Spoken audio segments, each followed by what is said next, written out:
All eyes are on the board of the Reserve Bank this morning, who will make their final cash rate decision of the year, which is widely expected to be no change from 4.35%. If so, Aussie households won't see a rate cut anytime soon, with underlying inflation still considered too high at 3.5%. But as a silver lining, RBA Governor Michelle Bullock is likely to hint at when relief might be on the way.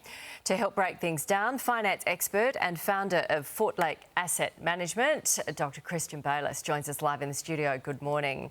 Are Aussies dreaming if they think a rate cut is coming anytime soon? Yeah, I mean, a rate cut is not going to happen today, but what we can look forward to is a scene setter. Obviously, we've got the Christmas trading period coming up. We've got the next meeting in February. At that meeting, there may be some sort of talk about setting the scene for a potential interest rate cut in April or May, obviously around that election time. But also keep in mind, Australia's interest rates are still a lot lower than the US and the UK. We're at 4.35, they're at 4.75.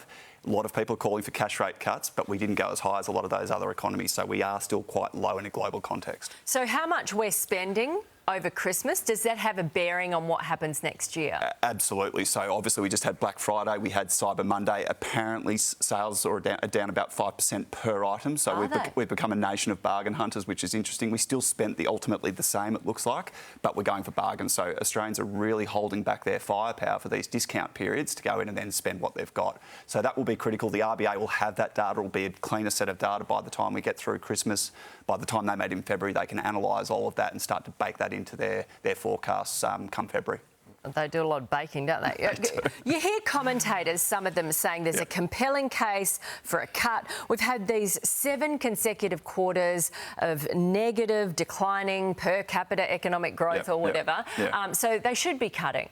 Yeah, well, there's no doubt there's a lot of cross currents going on, but the underlying thing for the RBA is its remit is inflation and employment. When you look at our unemployment rate, we have one of the lowest unemployment rates in the world at 4.1%. That is remarkable given what we've done with cash rates.